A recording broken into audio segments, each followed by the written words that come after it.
He threatens that unless he is treated creatively and financially in line with Hulk Hogan, he would refuse to show up. Welcome to Watch Mojo, and today we're counting down our picks for the top 10 SummerSlam controversies.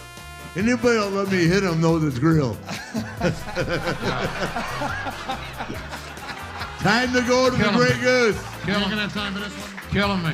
For this list, we'll be ranking the most memorable bits of controversy, both planned and unplanned, to ever dampen the biggest party of the summer.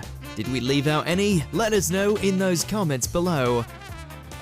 Number 10, Daniel Bryan's moment is stolen. This first controversy may have been decided upon beforehand, but that didn't mean the fallout was any less important. Daniel Bryan's win over John Cena at SummerSlam 2013 was supposed to be a celebration, a jubilant occasion where a fan favorite plucky babyface was destined to take the WWE Championship to new places. Except that didn't happen. Instead, Triple H turned on Bryan, Randy Orton cashed in his Money in the Bank briefcase, and Daniel was screwed out of his moment. The only consolation for fans would be Bryan's eventual road to redemption, as the Yes movement is soon born to rail against a newly formed The Authority on the road to WrestleMania 30.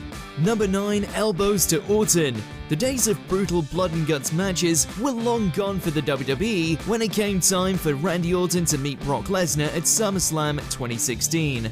Still, that doesn't mean that the red stuff doesn't occasionally still flow, whether by accident or by some very deliberate intentions. This moment very much belongs in the latter category, as Lesnar opened up Orton's skull with some very real elbow shots, making the Viper a gross gusher right there in the middle of the ring.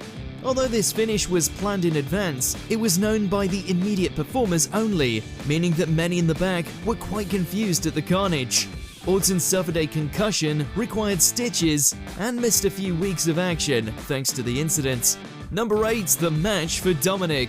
Call it the sort of match that definitely wouldn't fly today, or just the sort of wacky shenanigans WWE used to pull with a straight face back in the day.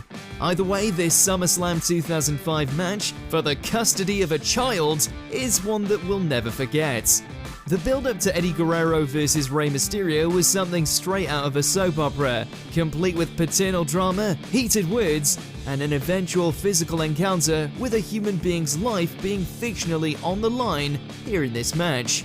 Yep, this ladder match featured not a championship belt suspended in the air, but custody papers, with the winner getting to raise Dominic as his own. Honestly, we're still not quite sure if this was a fever dream or not. Number 7, Fred Durst flips the bird. One could conceivably forgive Limp Bizkit singer Fred Durst for getting a wee bit too excited when a camera focused on him while he was in the crowd watching SummerSlam 2012. One could also then understand why Fred, who was already quite known for flipping birds to just about any camera or crowd of fans that struck his fancy, decided to do just that on this night. However, the WWE in 2012 was a ways away from the edgy 90s, so Durst's middle finger didn't exactly go down a storm. The image was censored on replays, while rumors soon began to swirl that the limp one was escorted out the building after apologizing to WWE brass backstage. Fred denied this, saying he left early to beat traffic. Number 6, Lex Luger, a realer American? It was an experiment gone wrong, a pear-shaped and boneheaded attempt to replace Hulkamania with a new, realer American hero in the form of Lex Luger.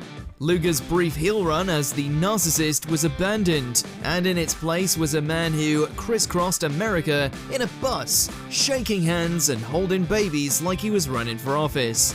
This failed run for wrestling fan support truly jumped the shark at SummerSlam 1993. Luger did beat the WWF champion Yokozuna during the main event, sure, but it was via countout, which means that the title didn't change hands. Not that one could tell by Luger's reaction, as the man celebrated as if he won the big one, complete with an American flag and victorious confetti. Number 5, Al Snow's head.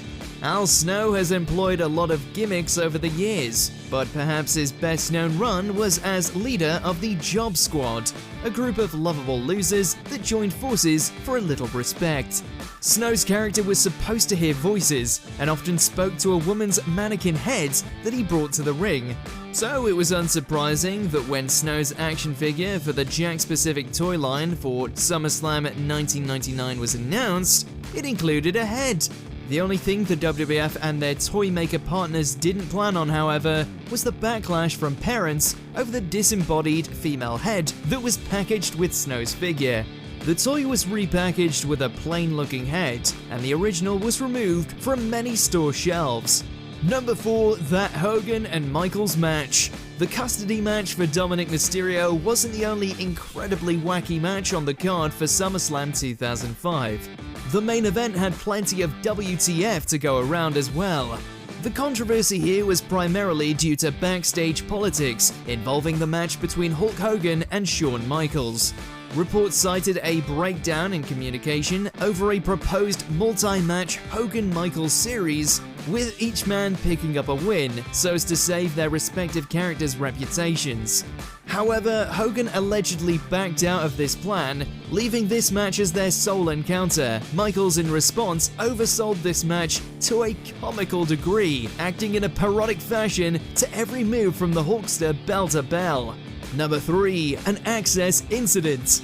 The next controversy didn't take place in the ring during SummerSlam 2013, but rather at the Fan Access event intended to promote the WWE's forthcoming 2K14 video game. Ric Flair appeared on the panel in a severely inebriated state and made a number of comments that made WWE brass extremely uncomfortable. That won't make the edit, by the way. I don't care. The pro wrestling icon was going through an immensely difficult time in his private life and was essentially self-medicating his grief while also attempting to work for the company. Daniel, What the hell? 41 years, you can only imagine. Hey, Flair was pulled from his next public appearance for the WWE, while Jim Ross, who was moderating the panel, was fired for not keeping control over the situation. I've lost complete control of my job. I'm sure I will never be asked back. Number 2, Owen Hart breaks Austin's neck. Professional wrestling may be scripted, but that doesn't mean that things can't go horribly wrong inside the squared circle. This SummerSlam 1997 match between Stone Cold Steve Austin and Owen Hart went down in history for that exact reason, as a result of one horrifying mistake. The pair had agreed upon Austin taking a tombstone piledriver from Hart at some point during the match, despite the fact that Hart admitted he was more secure performing the sit-down variation. Austin's neck was extended too far between Hart's legs, and the impact ended up breaking Steve's neck. Still, the Texas Rattlesnake was able to muster up a feeble roll-up for the win, which is just incredible. Before we continue, be sure to subscribe to our channel and ring the bell to get notified about our latest videos. You have the option to be notified for occasional videos or all of them. If you're on your phone, make sure to go into your settings and switch on notifications. Number 1, The Ultimate Warrior is fired. Jim Hellwig, aka The Ultimate Warrior, had some demands for Vince McMahon during the build-up to SummerSlam 1991. He had decided in his mind, in his paranoid mind, that he wanted everything that Hulk had. Leaked letters between the pair paint the picture of a warrior who was very intent upon receiving the same amount of money as Hulk Hogan. He was so intent, in fact, that he threatened to no-show the 1991 pay-per-view should McMahon not pay him $550. McMahon did acquiesce to these threats, but fired Warrior immediately after the match at SummerSlam. And he goes, by the way, you're fired. Now get the out of my building. Furthermore, the fallout from the event resulted in other wrestlers' paydays being leaked, information that shined a light over just how varied the financial scales are for different performers.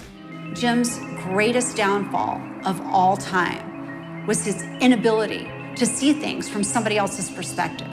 Did you enjoy this video? Check out these other clips from WatchMojo and be sure to subscribe and ring the bell to be notified about our latest videos.